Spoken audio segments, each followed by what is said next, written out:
I'll show you a method of how to remove these bushings here. I have some Whiteline bushings that I'm going to install. They're poly bushings. They'll be press in. You can press them in by hand, but to get these out, we're going to have to struggle a little bit. First, I'm going to push out this ball joint. I have a new one we'll put in, so let's get to the press. Got the press set up. So now we're set up at the press. What we're going to do, we're going to press out this ball joint here. You're going to need something to catch the ball joint. We'll use this cup. You want it to fit around the ball joint completely without touching this lip.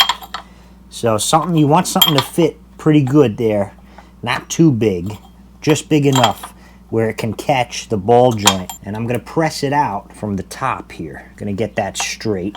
I'm going to use this impact socket on this end. We're going to compress the boot completely, and we're going to press out the ball joint from this end. Get our arbor plate, cup, control arm. Try to put it this way for you guys. Better angle here. Socket. I'm going to put the other arbor plate on top just so it can spread out the force a little bit better here. Get it straight. All right, now we got it nice and tight. Let's press it out nice and gentle. Keep the arm straight. There we go. Arbor plate off. Socket. Oh, there's all your grease. It's pretty much most of the way off. Let's just smack it out with a hammer. And she's out. We'll clean up that inside. Now what we're going to do is move on to these. These are not going to be able to be pressed out. You can probably press this one out. I can't really figure out a nice way to set it up, so I'll show you another way, an old school method. This one definitely cannot be pressed out, so I'll show you how to get these out. I mean, if you have a vise, you should really use a good vise, but I don't really have one outside, so this is what we got. So you're going to need a torch. What we're going to do is slowly, don't heat up the rubber. You don't want to heat the rubber up. Do this outside with plenty of ventilation because it smells nasty. What we're going to do is we're going to heat up the outside of the control arm around the bushing. And what that's going to do, it's going to melt the rubber and allow us to punch out the center portion of the bushing here. So what you're going to need a torch. You're going to need a chisel, a hammer, something to punch this out. I don't know where the hell this came from, but we'll use this to punch out the center portion once it's melted. So again, heat up the outside nice and slow. Take your time.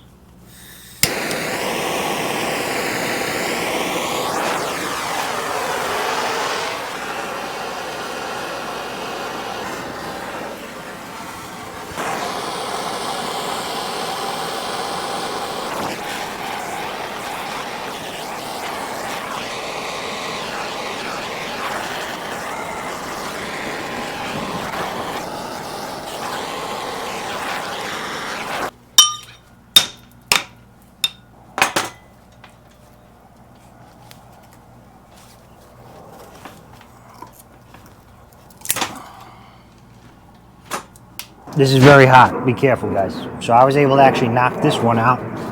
It comes in two halves, this one. So there's the first one out.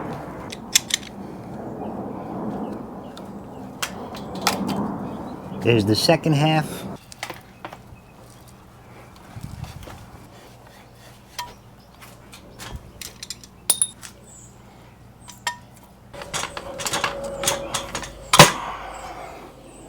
Half number two is out.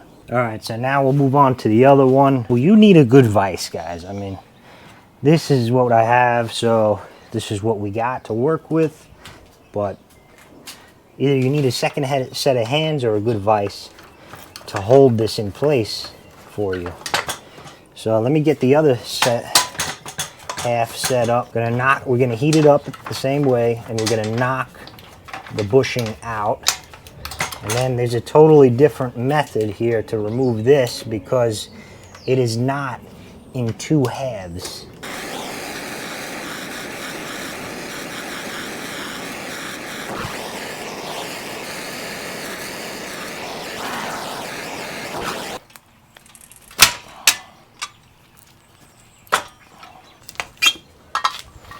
Okay, got it out. There you go. Oh, and by the way, don't do this next to gasoline cans. Not a smart idea. All right, we're not done now, so that's just half the battle. So now that you've done that, this side is good. We're just gonna clean it up when we're ready to put the new bushings in and when it cools down fully. So if you see inside, we still have the metal sleeve there. So what we're gonna have to do is set it up on the vise, get yourself a hacksaw, stick the blade through, then attach it to your hacksaw. And what you're gonna do is you're gonna cut through that sleeve. Don't cut into the actual control arm, just cut that sleeve, and that's gonna take the tension off of the sleeve and we'll be able to hit it out with a chisel. But make sure you get a nice straight cut here.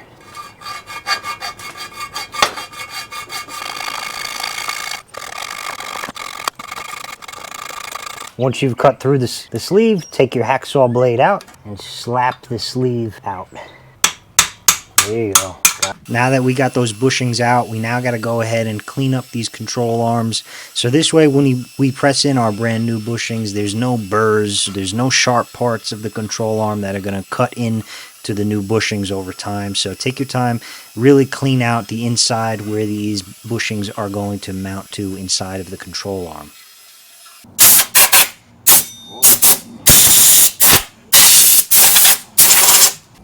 We'll go ahead and press in our brand new ball joint here. Keep going. That's it. And then we could go ahead and install this new snap ring on the ball joint. Now we got our bushings. They're Whiteline bushings. I'll put the link down in the description if you want to pick them up yourself. So your two longer ones will go with the longer insert. The short ones, or the two longer ones will go in this larger bushing, the one that was two halves that had to be pulled out. The shorter one goes in this end. Now, I don't know if this, I saw this as a trick. I don't know if this actually works because I hear that poly bushings tend to squeak if they're not greased often. So, you know, I saw somebody, forget who, they wrapped the bushing in this Teflon tape, just one layer. We'll see if it works. I don't know. I'll tell you after a few months of driving.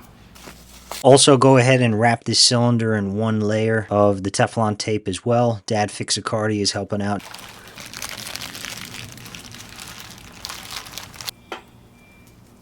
Then go ahead and put some of that supplied grease around the Teflon tape. And then insert your two halves of the bushing into the control arm, and then the cylinder directly in the center.